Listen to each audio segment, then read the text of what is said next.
अपने आप ही लेके रहेंगे। दोस्तों नमस्कार, विकल्प वाणी सच्चाई की खोज में आपका स्वागत है। ये दिल्ली परिवहन निगम यानी डीटीसी के पूर्व कर्मचारी हैं। ये अपनी मांगों को लेकर डीटीसी के मुख्यालय इंद्रप्रस्थ डिपो पर प्रदर्शन करने पहुंचे हैं। लेकिन ये उस दौर में प्रदर्शन करने पहुंचे हैं जब दिल्ली में सांस लेना मुश्किल हो गया है और कड़ाके की ठंड पड़ रही है।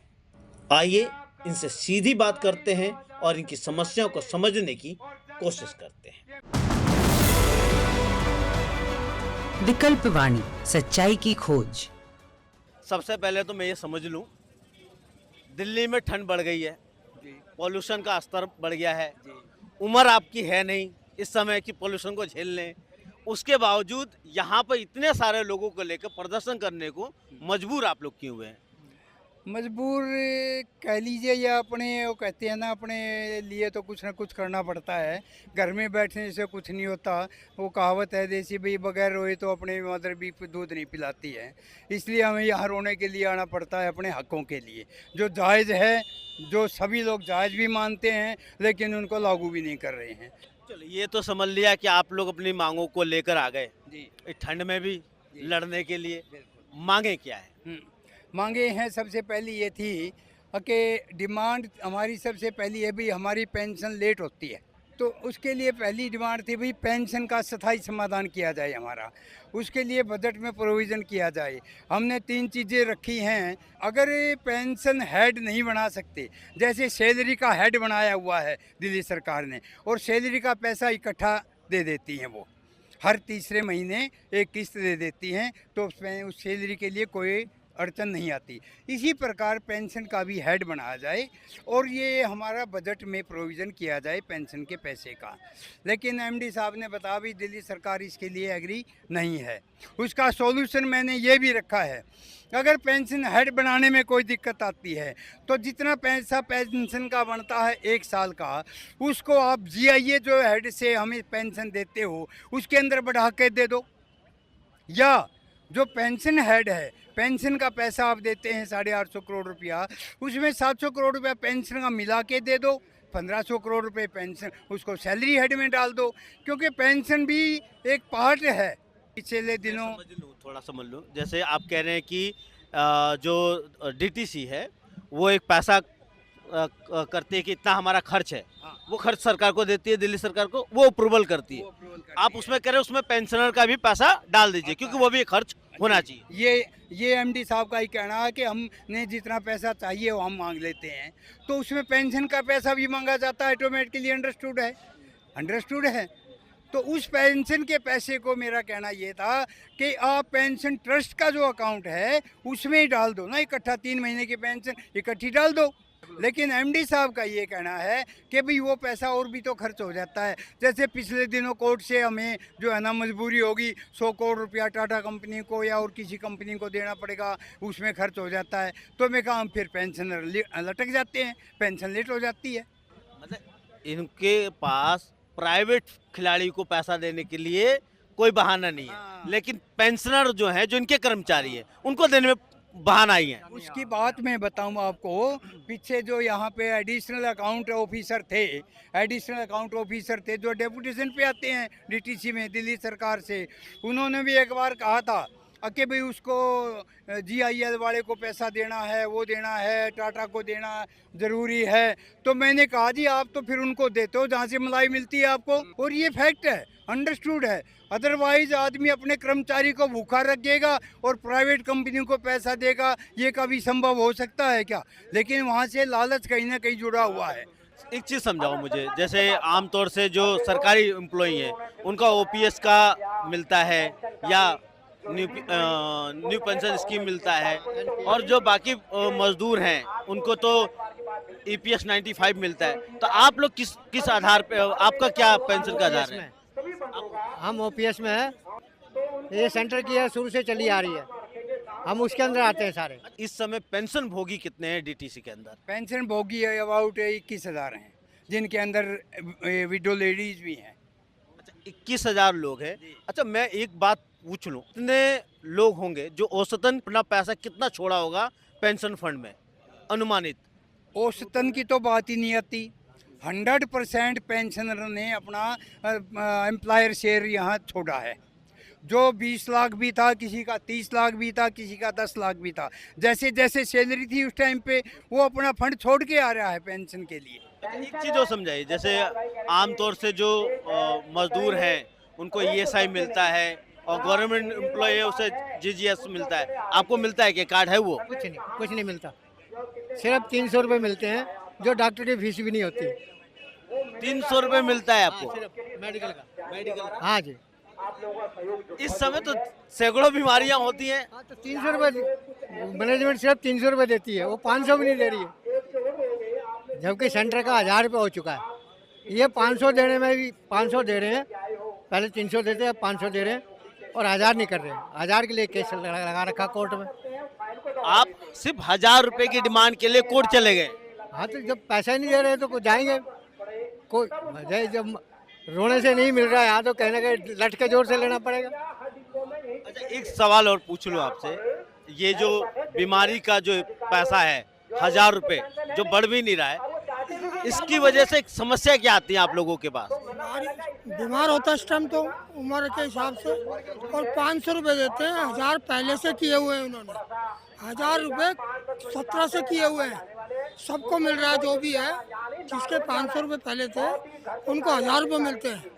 हमको 1000 नहीं किया, ऑर्डर भी कोर्ट ने कर दिया, दे दिए इनको, ये है ही नहीं पैसा, मना कर दिया, टाल मटोल करते रहते। कोर्ट से ऑर्डर हो चुके हैं इनके, दीजिए आप, ये देते नहीं है, बेशरम है। 2017 में केंद्र सरकार ने उसको 1000 रुपये कर दिया था, वो इन्होंने लागू नहीं किया। हमने कोर्ट में केस लगा दिया। कोर्ट ने भी 2 मई 2024 को ये कह दिया था भाई इसको कंक्लूजन के आधार पे निपटाओ मामले को, लेकिन इन्होंने नहीं किया। उसके बाद फिर हम एग्जीक्यूशन के लिए कोर्ट में गए हैं और वो हमारा मैटर कोर्ट में है, लेकिन दिल्ली सरकार ने उसको देने से फ़िलहाल मना कर दिया। भाई मेडिकल अलाउंस नहीं देंगे आपको, ये मेडिकल स्कीम की हम कोशिश कर रहे हैं लागू करने की। तो एक चीज मैं और समझ लूं, जैसे आपने उठाया यहाँ पे डीटीसी कॉन्ट्रैक्ट वर्कर जो है उनका मुद्दा भी आप लोगों ने उठाया, उनके सामने किस तरह की समस्याएं आपको नजर आती है सर? उनका शोषण मास स्केल पे है, बल्कि जो सुविधाएं मिलती थी, जैसे ईएसआई फैसिलिटी मिलती थी, उसमें भी कटौती हो गई। वो अगर वो डॉक्टर उसको 1 हफ्ते का मेडिकल दे देता था, उसके पैसे मिल जाते थे 75%, वो भी बंद हो गए हैं। जबकि डीटीसी आँख नीचे हुए है कि हमारी ड्यूटी बनती है ये भी उनको कुछ तो लाभ मिले। अब उनको ना ईएसआई से वो सुविधा मिलती, सिर्फ जाओ दवाई मिल जाती है, इसके अलावा कोई सुविधा नहीं है, जिसके लिए उसके पैसे कटते हैं। अब कॉन्ट्रैक्ट स्टाफ को ये आपका शोषण ये है कि 2017 में दिल्ली सरकार ने ऑर्डर कर दिया कि भी इसको बेसिक रेगुलर स्टाफ के बराबर, एक कंडक्टर है मान लिया, उसको रेगुलर कंडक्टर का जो बेसिक है, डीए है, पे बैंड है, वो दिया जाएगा, बाकी फैसिलिटी नहीं दी जाएंगी। लेकिन इन्होंने वो भी नहीं किया और भेदभाव ये किया कि जो कॉन्ट्रैक्ट अधिकारी हैं, manager, deputy manager, senior manager वगैरह कॉन्ट्रैक्ट के, उनके लिए वो ऑर्डर लागू कर दिया, जबकि ड्राइवर कंडक्टर के लिए लागू नहीं किया। अब वो चीज़ जो कि 2017 से उनको मिलनी चाहिए, लेकिन अब 12 नवंबर को इन्होंने वो उसमें बोर्ड में रेजुलेशन पास किया है, वो कब से देंगे अब वो देखने की बात है। एक तो दूसरी चीज़ ये है कि जो उन्होंने पास कर दिया दिल्ली सरकार ने, तो उसको बोर्ड में पास करने की क्या ज़रूरत रहेगी। एक चीज़ मुझे बड़ा दिलचस्प बात लगा, अक्सर हम देखते हैं जो मजदूर होते हैं, जो कॉन्ट्रैक्ट मजदूर होते हैं, वो संघर्ष करते हैं कि भाई हमें पक्का करो। वह अधिकारी के पास जाते हैं और अधिकारी से डिमांड करते हैं भाई हमें पक्का करो, क्योंकि हमारे 240 दिन या 10 साल या 15 साल 20 साल हो गए। यहाँ तो आप कह रहे हो कि भैया कॉन्ट्रैक्ट पे तो कर्मचारी अधिकारी है। अधिकारी हैं, लेकिन वो तो रेगुलर से भी ज़्यादा साफ बने हुए हैं ना, वो तो किसी चीज़ को मानते ही नहीं। क्योंकि जो पुराने अधिकारी थे उनको डीटीसी का, पीएलडी के जितने ऑर्डर होते थे उनके बारे में पता होता था और वो डिपो को उसी आधार पे चलाता था। अब ये नए नए अधिकारी को उनके बारे में ज्ञान नहीं है और ये डीटीसी के जो पीएलडी के ऑर्डर मान्य होते हैं उनको मानते ही नहीं, इग्नोर करते हैं, मनमर्जी से शोषण करते हैं स्टाफ का, मनमर्जी से ड्यूटी लगाते हैं। अब वो किलोमीटर पे जो बसें आ रही हैं, डीटीसी को ख़त्म करने की लाइन है ये एक, क्योंकि बस कंपनी की, जेबीएम कंपनी की, ड्राइवर भी जेबीएम कंपनी का, जबकि डीटीसी के जो कॉन्ट्रैक्ट के ड्राइवर हैं वो खाली घूम रहे हैं। ये क्या नीति है? जबकि डीटीसी का ड्राइवर होना चाहिए। कंपनी को, आपने कंपनी से गाड़ी ले ली किलोमीटर पे, उसको आप किलोमीटर की पेमेंट कर रहे हैं, तो ड्राइवर आप अपना क्यों नहीं ले रहे हैं?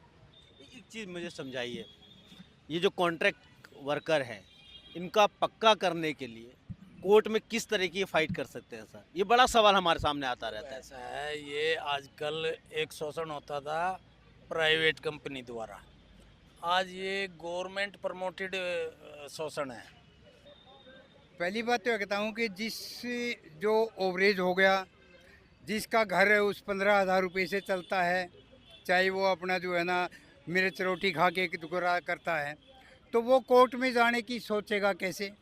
फीस चाहिए। दूसरी चीज़ है कि ये डीटीसी के अधिकारी इतने तुच्छ मानसिकता के हैं कि जिसका ये पता लगा ये कोर्ट की बात कर रहा है जाने की, कोई ना कोई एलिगेशन लगा के उसको नौकरी से निकाल देते हैं। ये प्रत्यक्ष है, प्रमाण है इन चीज़ों के। तो ये नहीं चाहते कि भाई ये कोई भी कॉन्ट्रैक्ट वाला रेगुलर के लिए वहाँ जाए, लेकिन इसलिए वो लोग आगे आने के लिए तैयार नहीं हैं अपनी वो नौकरी के डर की वजह से। दोस्तों, अभी आप लोगों ने डीटीसी के पेंशनरों की बातें को सुना। उन्होंने अलग अलग तरीके से अपनी समस्याओं को, अपनी मांगों को आपके सामने रखा। ये डीटीसी के पेंशन भोगी सालों से पेंशन 1 तारीख को मिले उसकी मांग करते आ रहे, लेकिन डीटीसी प्रबंधक और दिल्ली सरकार अलग अलग बहाना देकर 1 तारीख को पेंशन देने से इनकार करते आ रहे हैं। एक बात समझना जरूरी है, पेंशन कोई भीख नहीं है, यह श्रमिकों का अधिकार है जिसको राज्य और सरकार को देना जरूरी है और जिम्मेदारी है। ये श्रमिक हेल्थ अलाउंस को 500 से 1,000 रुपये की मांग कर रहे हैं। ये वे श्रमिक हैं जिन्होंने दिल्ली वासियों को सुरक्षित यात्रा प्रदान की है। उन्हें हेल्थ अलाउंस 500 रुपये से 1,000 बढ़ाने से सरकार इनकार कर रही है, जबकि हिंदुस्तानी राज्य और उसकी सरकारों की ये जिम्मेदारी है देश के सभी श्रमिकों के लिए बेहतर निःशुल्क हेल्थ की सुविधाएं प्रदान करना। मगर जब राज्य और सरकारें अपने श्रमिकों को जीने लायक वेतन, पेंशन और हेल्थ की सुविधाएं देने से इनकार करती है, तब सोचना ही पड़ता है ये कैसा सिस्टम है जिसमें अपने ही श्रमिकों को बुनियादी अधिकार देने से इनकार किया जाता है। इसके बारे में आप क्या सोचते हैं, आप क्या समझते हैं? कमेंट कीजिए और देखते रहिए विकल्प वाणी, सच्चाई की खोज।